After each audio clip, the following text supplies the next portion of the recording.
Hello, in this video I will go over the dimension of individualism and collectivism that was proposed by Hofstede.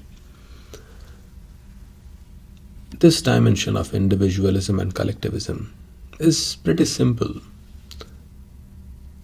and I think most people understand what this dimension means, because these words, individualism and collectivism, has been part of the vernacular language for a long time. That said, there are lots of nuances that often do not get discussed when we are talking about this dimension of individualism and collectivism. Typically, you would have heard I versus we culture, right? And that's definitely correct. But there's a lot of nuances and implications of these two different types of cultures. Of course, I have a tendency to spend too much time diving too deep into the topics, but I will try to keep things as short as possible. Yeah, in fact, that's essentially what I'm going to try. And now I will switch my video from the camera to the iPad. So I will do the screen recording, and whatever things that I write, that would be similar to what I would have written on a blackboard if I was doing a in-person class. So that's the change in format now, and I hope you find it useful. Okay, so now let's delve deeper into the concepts of individualism and collectivism. So, what do these terms mean? When we are saying individualism and collectivism, they of course mean different things. But the first thing to keep in mind is that they are opposite ends of the same spectrum. So, we are referring to the same dimension, and they are at the opposite ends of this dimension. So when we are talking about individualism, the focus is on the self and the immediate family members of the self. Immediate family members. And by immediate family members, it would be, for instance, the adult parents and their little kids. That's typically the main unit in individualistic cultures. But if we talk about collectivistic cultures, the individual unit is much larger. It is not just the small family, but a much larger group of people.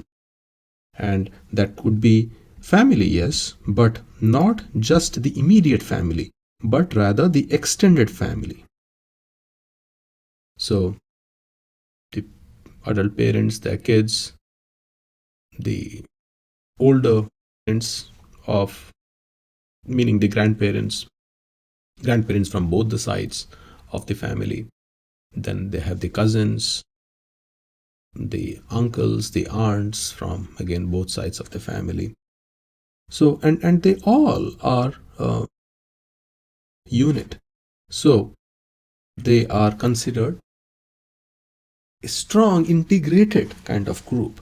So it's a much larger group compared to individualism, which is a smaller group. Or sometimes it may not even be a smaller group. It can be just the individual, which is the primary focus. In collectivism, I said extended family, but it can go even beyond the extended family. It can, the focus could be the entire village or the entire society, the community, the tribe that you belong to. It could focus on any of these factors. So the point is, when we go in the direction of individualism, the focus is going to the individual or the smaller unit, nuclear family.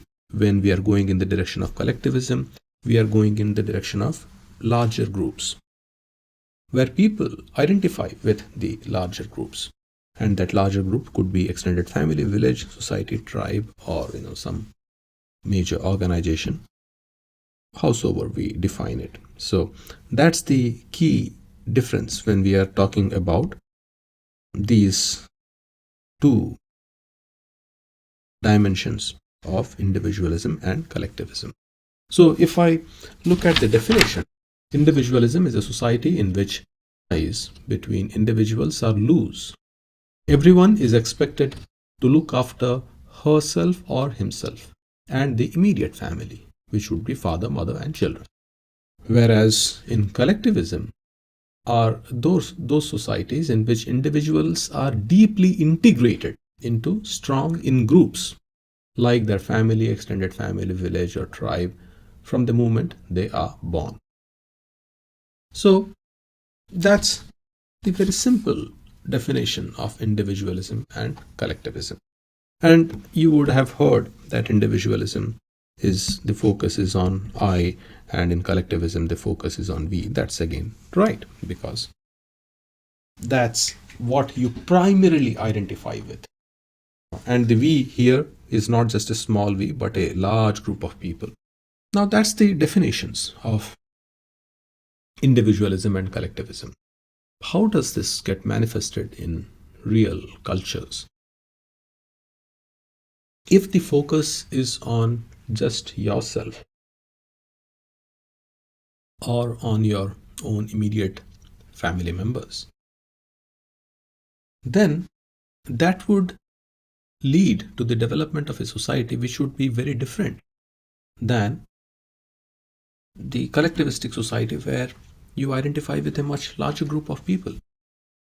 So in collectivistic society, and there are many such societies, many such countries across the world, the ties that you have with other people, they matter a lot.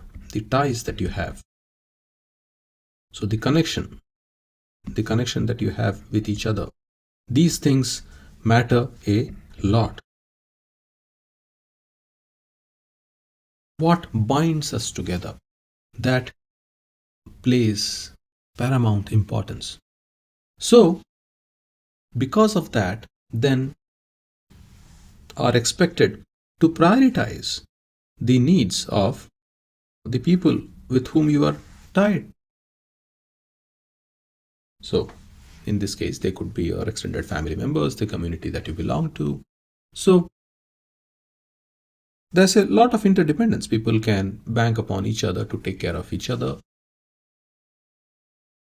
But the flip side of it, because this is a large group, this then forms an in-group, and then there will be the out-group.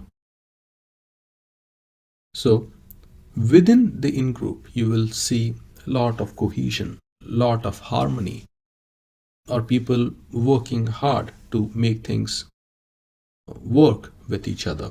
But they may not be as trustful of the people who are outsiders in the out-group. Actually, to argue, we would see the same thing also in the individualistic. Just that because the individualistic culture is just focused on the immediate person or the immediate family, so we will see some cohesion there. But the whole world is out-group then, right? The in-group is just me and everyone else is out-group. So the in-group, out-group distinction doesn't apply as well with the individualistic culture. So what would be some of the advantages of these different types of cultures? In the individualistic cultures like USA, you will see a lot of personal freedom. So personal freedom takes paramount. Is how I dress, and those things are of big importance. Personal freedom, self-expression, these are the things that are highly valued. You are encouraged to pursue your passions. So whatever it is that you are passionate about, it could be music or studying or or running or whatever it is, that is something that is encouraged, which then actually has some lot of positive benefits. Your individuality comes out, which then can lead to societies where you will see greater amounts of innovation, greater amounts of creativity, because the focus is on the self. Because in individualistic societies there is so much of emphasis on freedom of thought. Freedom of thought meaning you as an individual have the autonomy to think independently, to explore ideas that excite you without worrying about the traditional norms or about being constrained by the group's demands. The Because the individual is valued the most in the individualistic culture, the reward systems that you will see in such cultures are also focused on individual achievement. So success, if you succeed, it is your success. It is because of your individual effort. It is considered your achievement. And the entire society is such that it celebrates such individual accomplishments.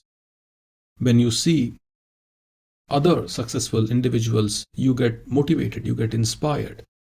So you as an individual then get driven to push your boundaries, to experiment with new concepts, to strive for excellence in your chosen field, right? So these are some of the great things about the individualistic culture. So no wonder you see greater amounts of creative expression here because of this focus on the self. But it is not just because of that, I would say. Because in collectivistic cultures, as I was saying, you are held responsible for all the people in your large group community, which then can mean that you are held responsible for them. Whereas in individualistic culture, you are not responsible for anyone else except for yourself and your immediate family. So you are not burdened by any of the collective responsibility that person in collectivistic culture has. So here in the individualistic culture, you do not have any major obligations to take care of others. So that means you can then allocate your time to your own development alone. You can focus all your energies on your personal development, on your success. At the most, you are taking care of your immediate family members. So that then, of course, helps you to devote time into those kinds of leisure activities or creative pursuits, which do actually lead to greater amounts of innovation. Whereas in the collectivistic cultures, you are burdened by the way, when I'm using the term burdened, I'm not necessarily saying that the person in the collective culture feels this as a burden. That person may not even feel it as a burden, but the person does feel responsible to take care of all the people. So even within the extended family, he would feel responsible to take care of his older parents.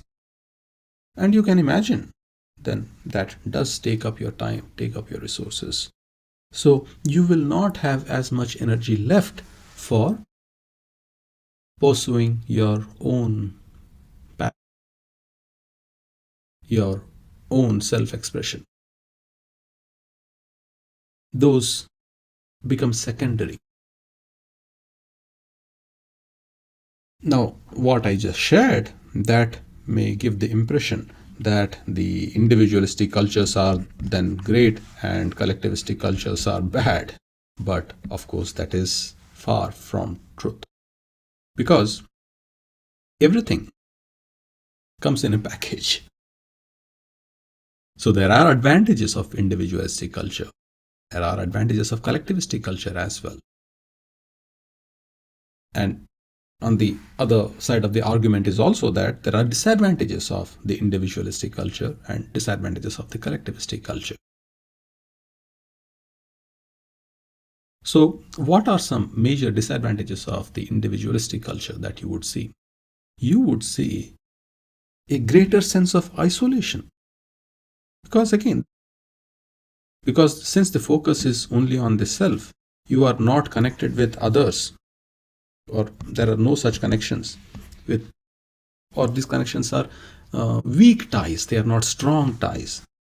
As you saw here, the ties are really strong, and they are both ways, right? They're strong ties.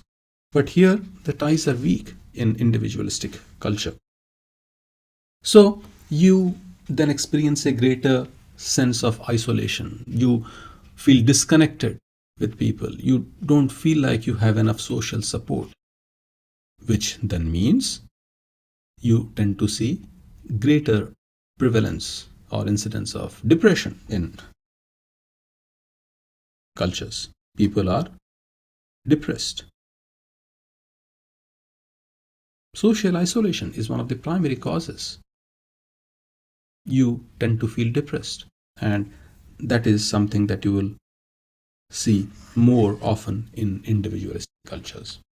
In the collectivistic culture, even when you are depressed for some reason, yes, you felt burdened by all the responsibilities that you had to take for others.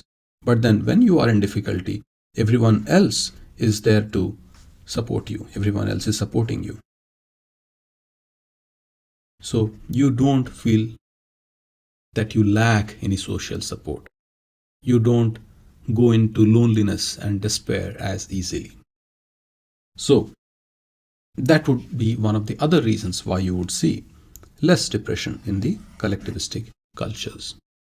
And I would say that even the pressure of success in individualistic culture plays a greater role, because everyone has to succeed. That is the expectation.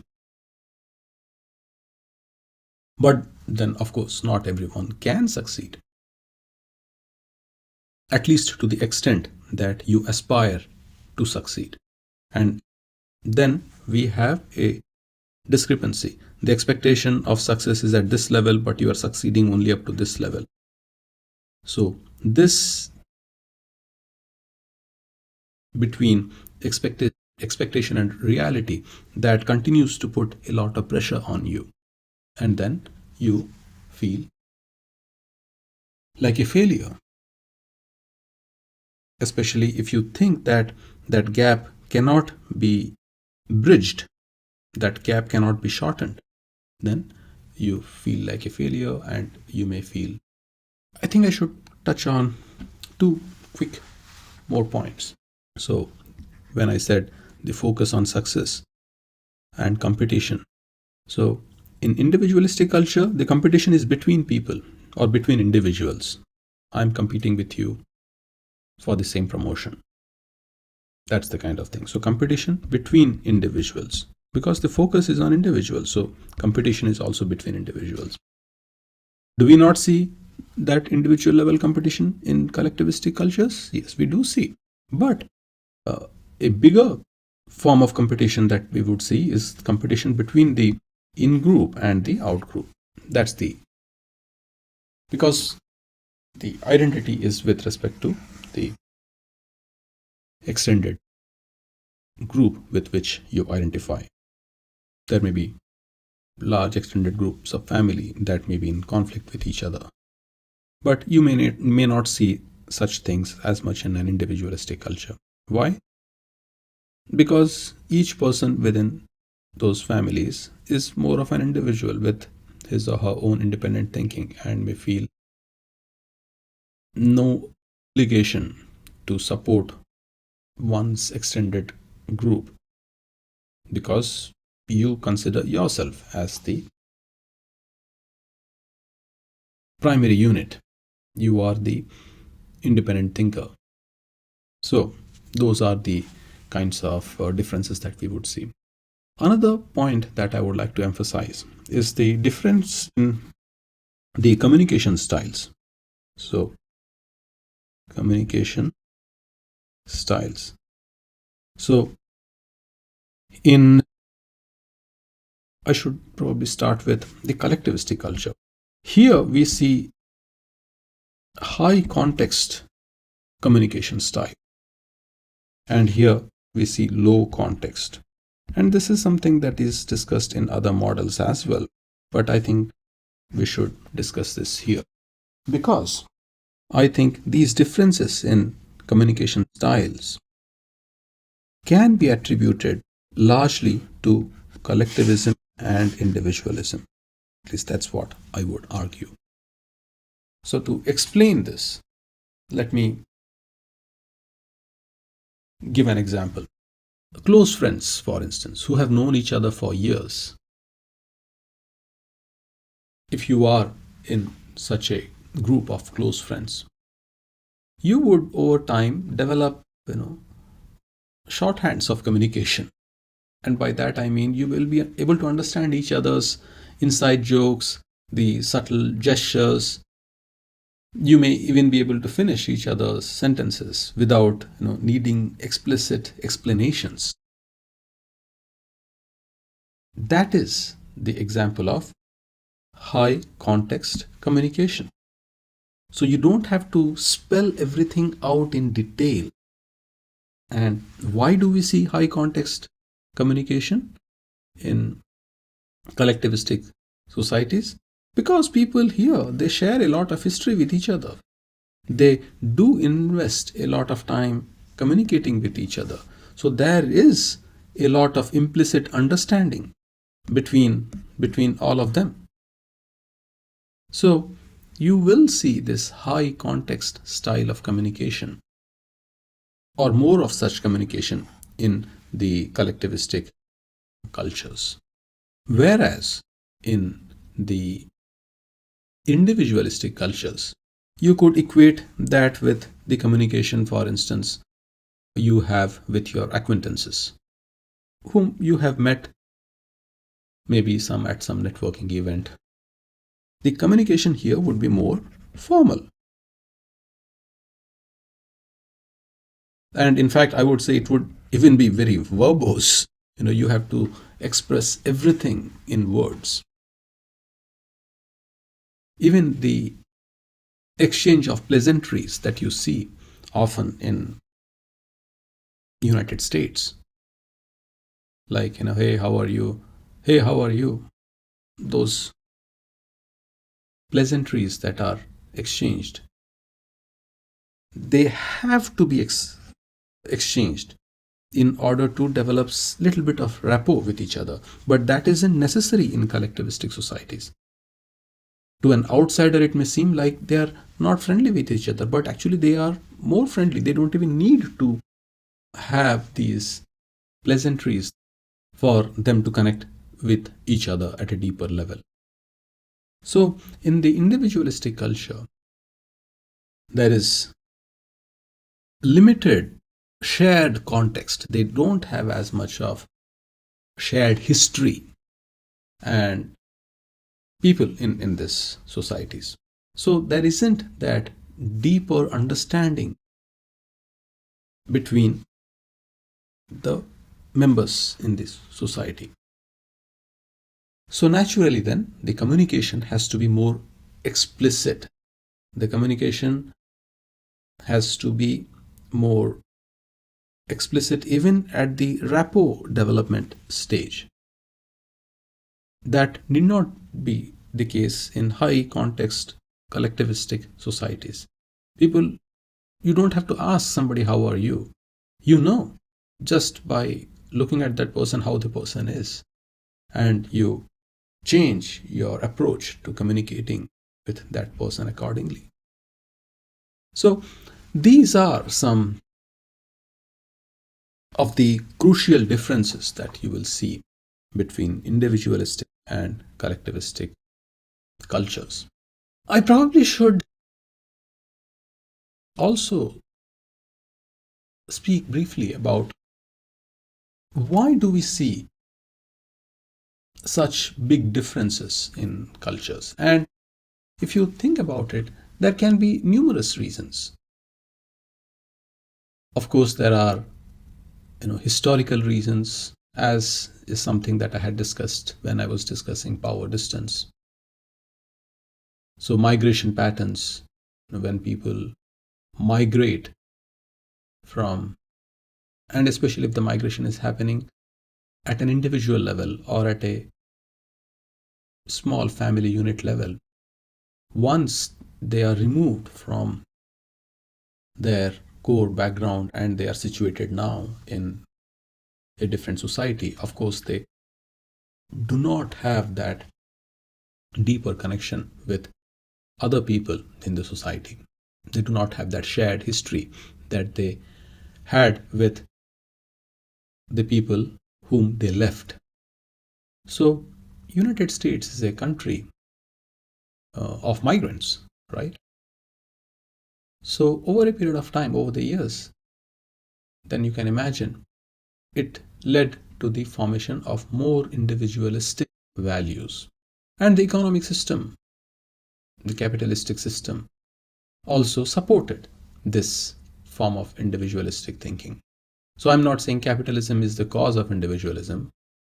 I would say individualism causes capitalism and vice versa, or that form of thinking. But we can even think about it from a evolutionary perspective.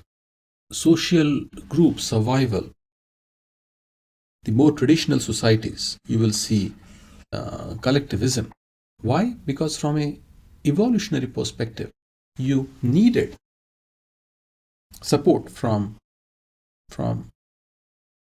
your extended family, from your friends, from your tribe members to survive. Without them, you would be dead. So there was a lot of what I would say reciprocal altruism.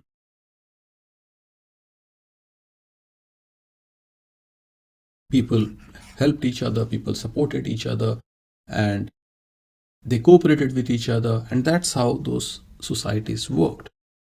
But as we see greater levels of industrialization, greater numbers of people moving from villages to cities, then you see more of the individualistic culture coming to play, because the cities, they have these systems in place where you are not dependent so much on your connections to survive, right? Here there may be, the government may have provided certain systems in form of schools, in form of parks, in forms of roads and infrastructure, jobs, and whole host of things, which, or even in your old age, there may be the old age home, there may be the insurance, there may be hospitals, and whole host of things that provide that support base, due to which then you can afford to be focused only on yourself and your immediate families, and not be as dependent with your extended group members. So that's, I would say, one of the other reasons why we see such different approaches to life in general. But then, of course, it then has huge implications on the way people live their lives, the way people lead. For instance, this is, I think, a good example that comes to mind. We have talked about in my class about several types of leadership styles. There is transactional leadership, there is transformational leadership. But we have also talked about something called the servant leadership. So the transactional leadership style, even the transformational leadership, the charismatic leadership style, those would be of huge relevance in individualistic cultures, right?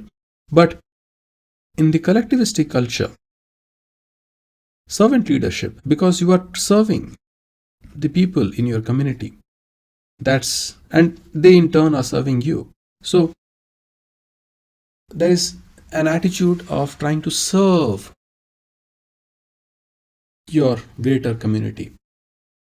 That is the approach that you end up defaulting to. Your survival, your success, your everything is determined more through the entire group. So you are not as ambitious about climbing up the ladder, which you will see in the individualistic society. Here you are doing everything for the community. So this becomes more of a servant leadership kind of. Anyway, these are some thoughts and ideas came to my mind as I was thinking about individualism and collectivism, and I hope you found some value here.